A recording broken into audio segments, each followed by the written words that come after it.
it is time to talk about the Indianapolis Colts and whether this team needs a full, hard reset. And what I mean by this is, do they need to completely clear house? Another playoff attempt to get into the playoffs has gone up in flames in spectacular fashion, like it did on Sunday, with the team shooting themselves in the foot multiple times over and over and over when this game should have been dead and buried. Now, I'm going to ask you guys, because you have a much more unbiased take on this than I do. Should the Colts get rid of the GM and the head coach, or just one? Right, I think, I think Steichen can coach. But and we were talking about this in the pre-show. I think Chris Ballard needs to walk, man. And this is the thing. I actually like Chris Ballard. I think he's a competent. He's a good GM. He's a good character. But when you kind of use up all of your lives, like I always say, you've got 5 years in the league as a GM. That's if you're being consistent. Like if you're in the hunt for the playoffs, you make a few playoff appearances in that time, or just in the hunt in general and playing well. You can keep your job for 5 years, right? He's had a fair shot. He's had we had the QB casserole, which he put you Colts fans through. That didn't go well. Obviously they drafted a guy that they knew needed to develop. And yet they put him out there, and then they, especially this year, put him out, you pull him back in, put another QB out, it's even worse. So then you put him back in, his confidence is gone. And remember, he's the franchise QB.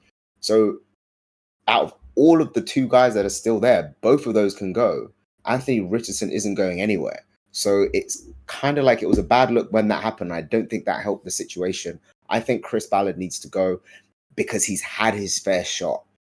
You've had a solid tenure where you could have done something and you haven't. All right, Shane Steichen, I think, can coach. I think he's more of an OC than he is a head coach, in my opinion. But, maybe with a new GM and a fresh start internally in the organization, he can get things done. Let me put it this way. If you get, 8 seasons as GM, 8 seasons, right? Yeah. And I'm just going to bring up the record for the Colts in those 8 seasons.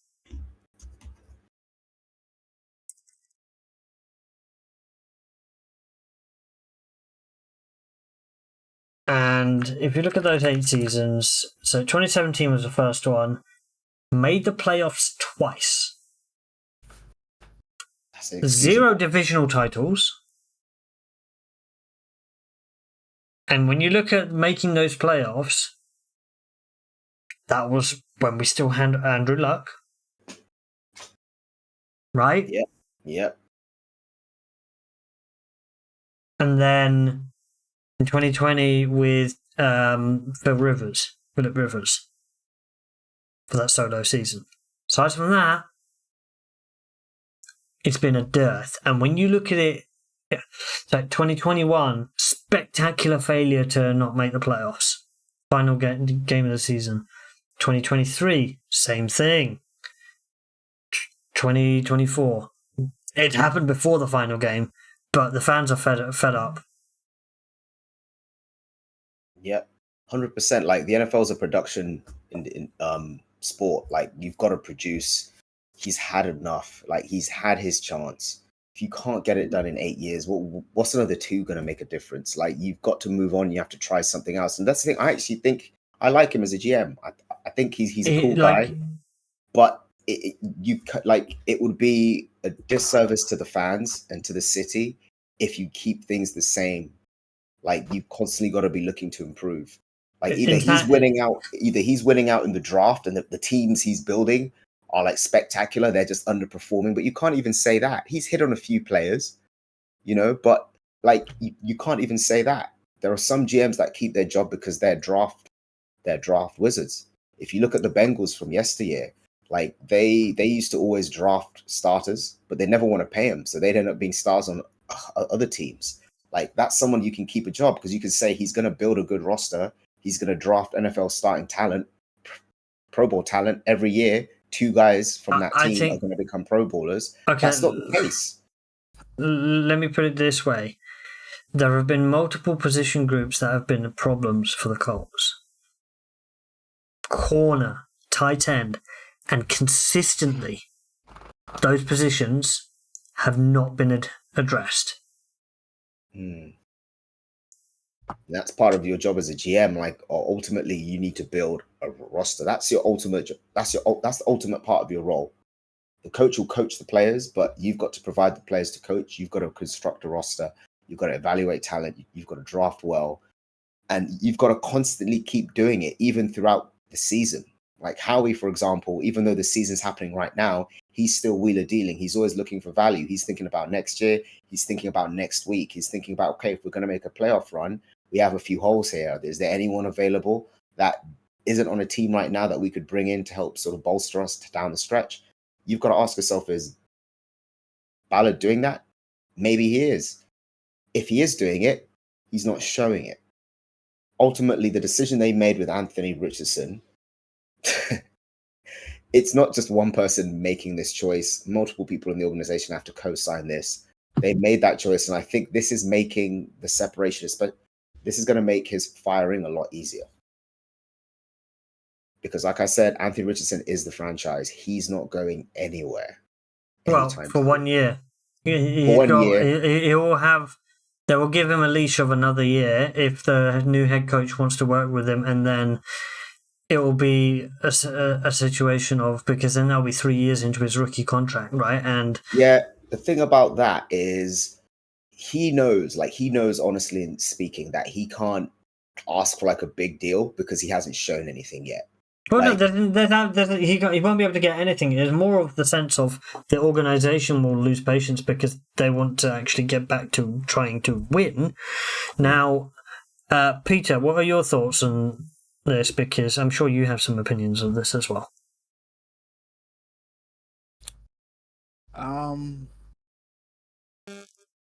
My opinion is a bit different because I feel like maybe Ballard is on the verge of getting you guys there. Sometimes you could fire someone and rebuild the whole thing. You know, because I highly respect Ballard as one of the best GMs in the league. As in, like, his draft record has been more hits than misses, right?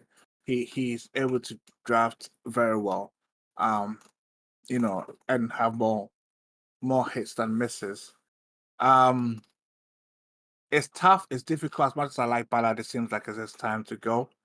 But when it comes to Anthony Richardson, he's got 3 more years. Whichever coach is coming in, your job is to make Richardson play better and build around him. That'll be the mandate that the owner will give you, because no owner is going to sit there for you to draft another high-level quarterback like that. Unless maybe in the pipe works, you know, maybe Esther is patiently waiting for Archie Manning. I wouldn't put it past Esther to wait for something like that to happen. He's definitely going to make a push for Archie. He is definitely going to make. You know what I'm saying? So this could all be a build up to that, whereby, you know, let a team sort of like drag itself down to 2026, secure the number 1 overall pick, and bring in Archie Manning to carry on the Manning legacy. Because it seems like with the Colts, it has to take a Manning to save you guys. That sounds like a billionaire's mentality. Like, let a whole city suffer so he can get his QB. Just don't tell the fans. Don't tell. But the fans won't complain if they get Archie. So they're not gonna complain. Like, they'll love it. But that seems like a billionaire's approach. The only thing is that you're not gonna get Harrison with it though. And Harrison is not gonna be part of that. It's just gonna be a Manning. And Harrison is not joining it. He's not gonna join it. Yeah, he should. Just you know, even if you need to trade him away. You need to trade that guy away. You know, like he's nothing to you guys. Even if the 2 parents talk, you know, Peyton goes over to Harrison Jr.'s house. Is like, you know, okay. Over there. All right. So I'm just looking at this draft history, right? Yeah. So of Ballard. I mean, Ballard, he's right? That's a very good draft GM though in the league. Like the league. Okay, but I wanna go through the drafts quickly, right? Okay. We can't judge 2024 draft properly, right? No. That's fine. Because so Latu, like first rounder, I'm just going to quickly go through it. Latu, he's done pretty well, even though he's only been on the field for about 50% of snaps. Adonai has not hit the ground running, but there's time. there's a semblance of a wide receiver there, right? And then you've got Gonçalves, Bortolini. Those are linemen. They're going to take a bit of time, right? And those were like 3rd and 4th round picks. Then you go to the previous year, Richardson.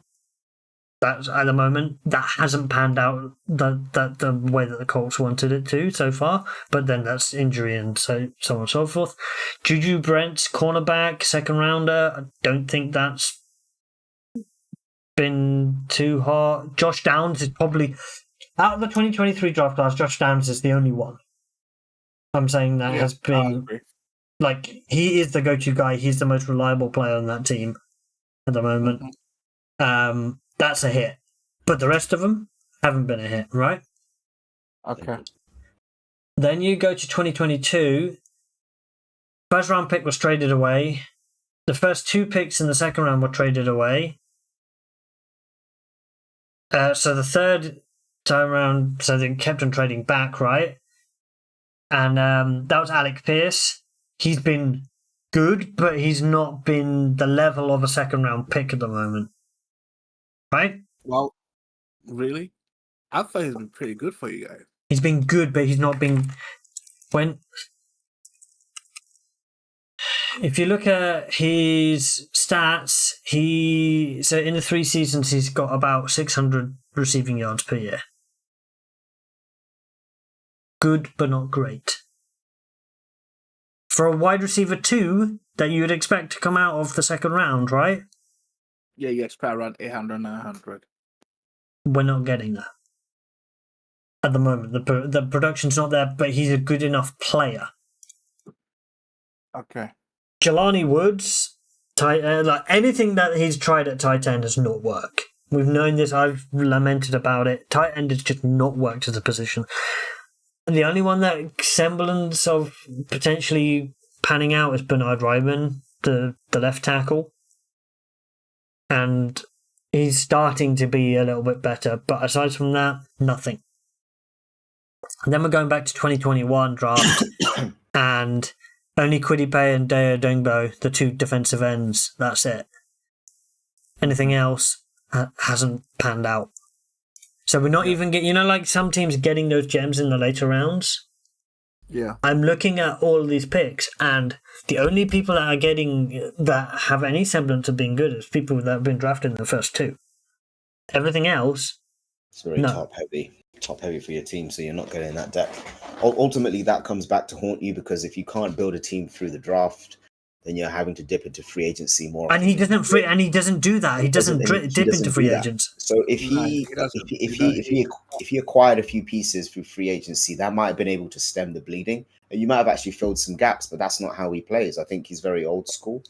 The ultimate thing it comes down to is, like I said,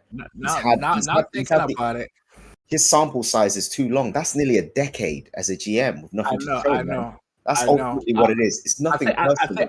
Like you've got to move on. I think I've got to be honest here. What really made me think that he was a good draft GM was his first draft class, like 2018, first one that he had. The 2018 class when he had Quentin Nelson, Shaq Leonard, Brandon Smith, Kimoka Ture, Tyquan Lewis, right? So I'm guessing that class have bought him a long time of years down the line because of how it's a lot of cachet, right? You see, maybe more than he was warranted. So that's probably what's happened. But now thinking about your situation, I got worried about my situation because we've had a GM for 2 years. He hasn't really splashed out in free agents. I'm hoping this offseason he can finally do, because when you have like $100 million in cap space, you got to do that. So Ballard situation makes me also think about my own GM. Is he going to spend the money? Because Ballard has notoriously not splashed in free agency. And that's the thing, right? When you have gaps in your roster, you've got to fill them. And he's them. had the money to do it, though. And that's the infuriating thing. So I think in terms of like the Colts, it's unfortunate because you never want to say somebody should get fired, right? That's not a good thing. It's not a good mentality to have. But you look at the team and it just doesn't seem to be going anywhere, and it seems to be going nowhere fast. It's always falling down at the hurdles at the wrong times.